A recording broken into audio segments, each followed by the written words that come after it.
Hey guys, Josh, Right Coast Off-Road.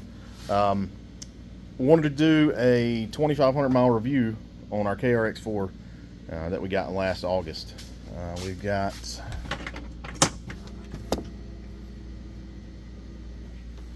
right at 2,633 miles.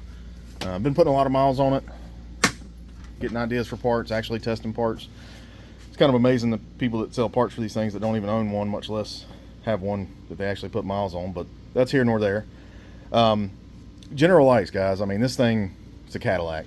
I mean, this is obviously the ES special edition, but even the non-ES four-seaters, like everybody knows how good a two-seater rides, but the four-seater is just another level. And with the ES, like it's amazing. I wasn't a believer in the ES until I had a machine with the ES, and now I don't know if I'll ever have one without it.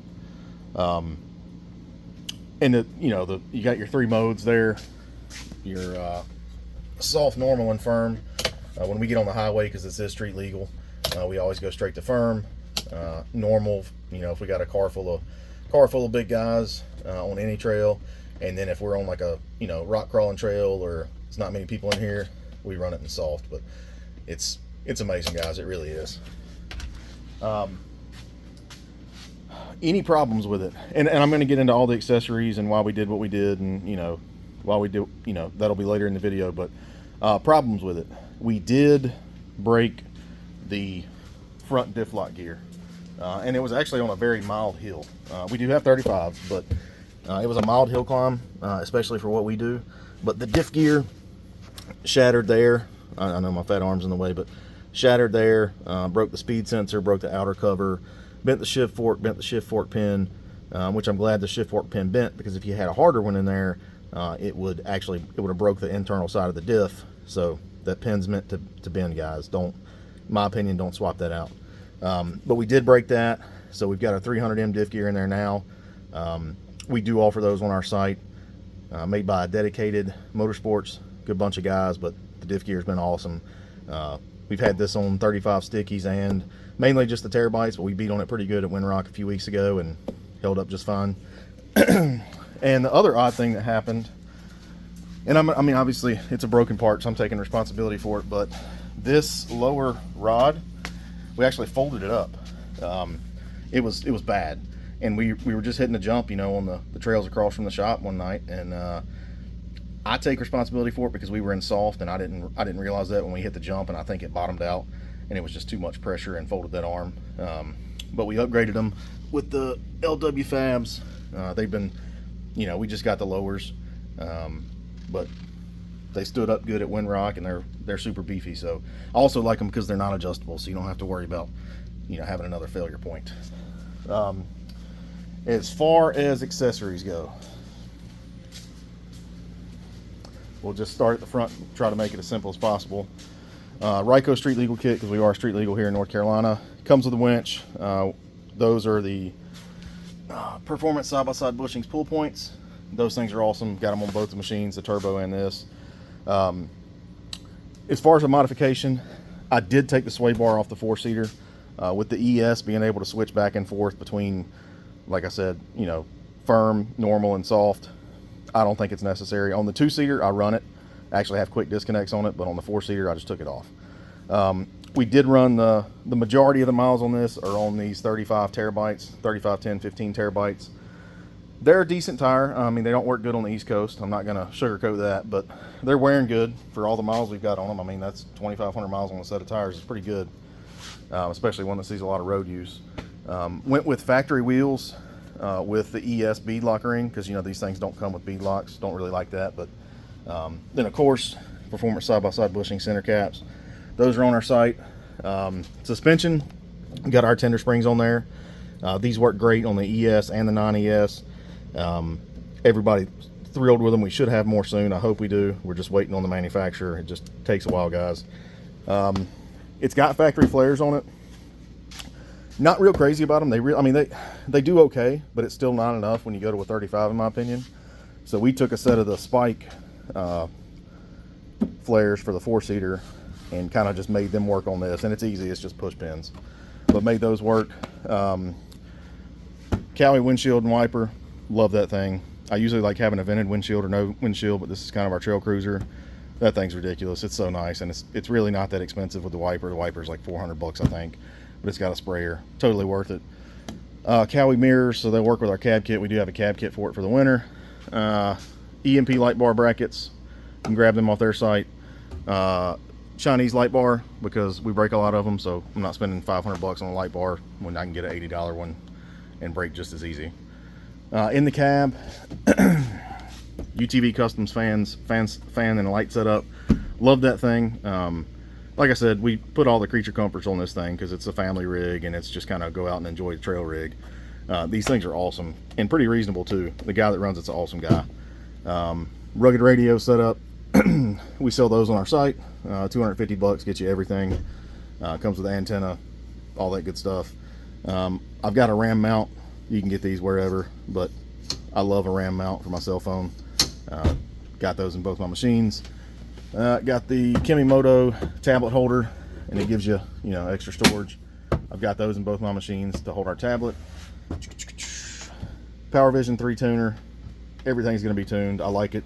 Like on this one, so we've got the factory backup camera on this, which is super easy. It's actually already wired for it if it's an ES. You just plug it in, it's like 90 bucks and you're good to go. But the only thing I didn't like about it is my coolant temp wasn't on my screen when I had it in rear view, on the rear view camera. So we plugged our Power Vision back in and we run the coolant screen on there. So that way we'll know if we're getting in any trouble with any high temps, because everybody with the KRX knows that's what kills these things is high temps. So let me show you guys.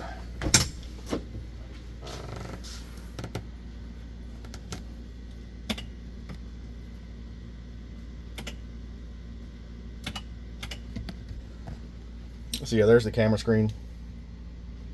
Like I said, it gives you your your drive mode, your suspension mode, clock, gear, and power, but it doesn't give you coolant temp or odometer or anything like that. So we ran our PV3 up here with the coolant temp there.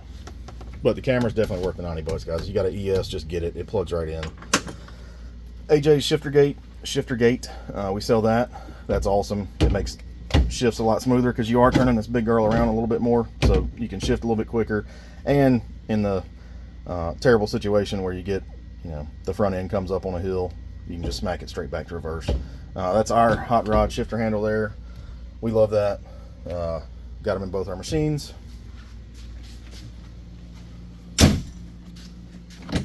Factory roof, no big deal there. We also sell these, but they're awesome. I honestly didn't know what to think about them until we went and stayed with Andy at AJ's in West Virginia, and he said, Josh, just run one for a day and see if you like it. And we ran it, and it's an insulated firewall bag. So it cuts down on noise and heat, and it is very noticeable, guys. I mean, like I said, we've got a lot of miles on this thing, a lot of miles on the highway, a lot of long trail rides, and it was an immediate difference when we put this in there. This is one of my favorite things about it. Plus, you get a little bit of storage, if you need it. Made in the USA, water resistant, high quality zippers. They're nice. I mean, it's a good little bit of storage too. Rear window is a Dirt Warriors rear window. Tusk makes one similar to this now, but I like this one. It's a smaller company. It came tinted. I get a lot of compliments on that, and the view of it's actually really good. I really dig that thing. Rock sliders, won't have a machine without rock sliders. These are reject fab. Pretty happy with them so far.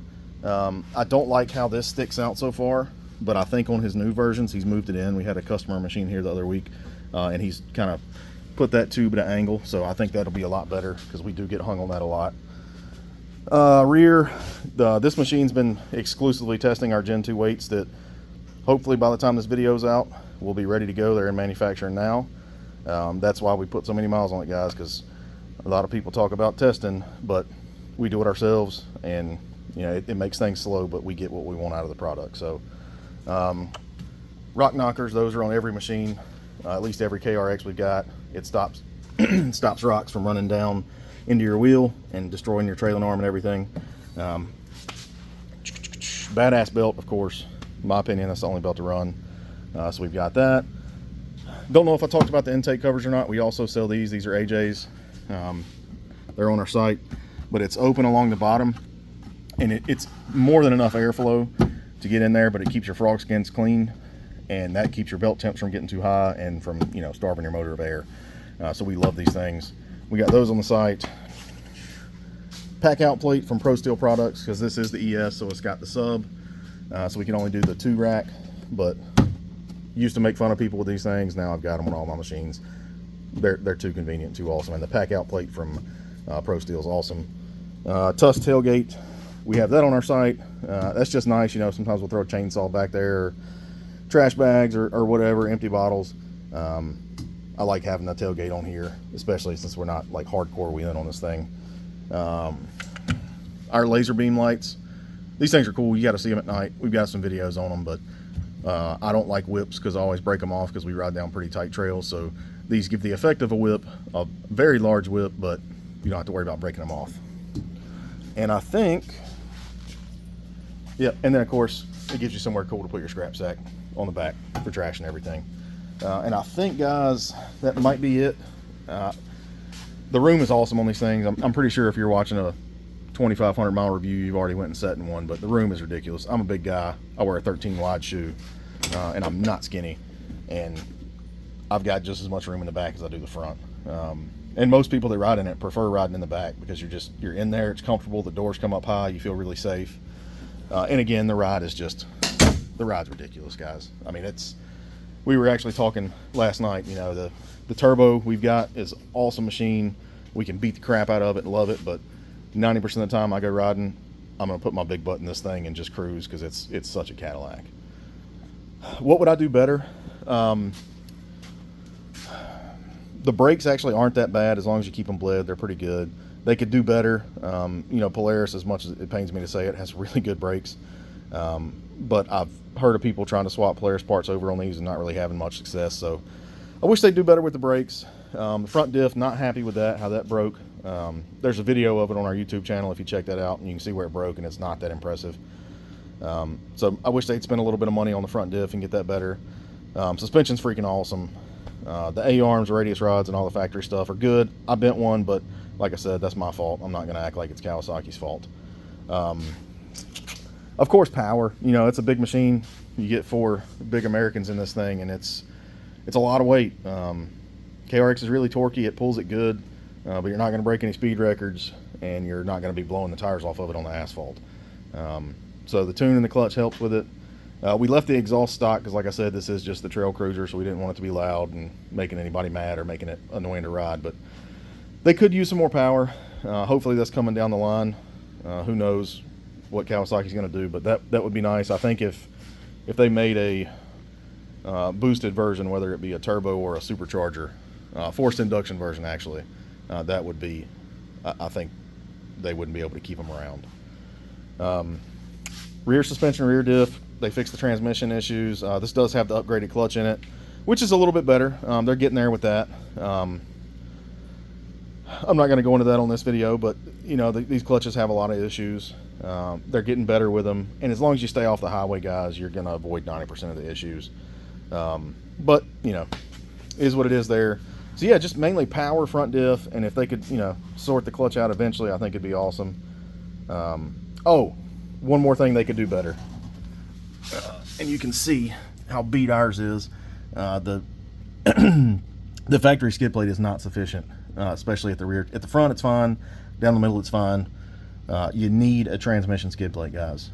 You can see, like I said, this one's been to Winrock, and it has been very well used. But without that, you can crack your transmission.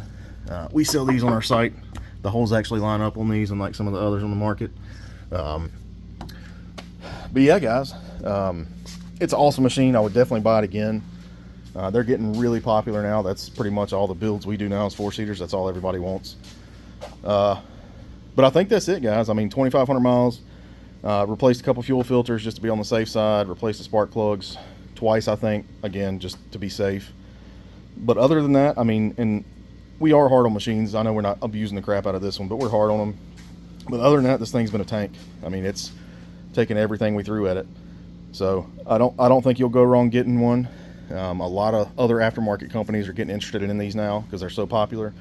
So I think you'll see a lot more offerings for stuff. But yeah, that's it, guys. If you got any questions or anything, something I missed, or just want to be a smart aleck, put it in the comments, and we'll go from there. But I appreciate it, and y'all have a good day.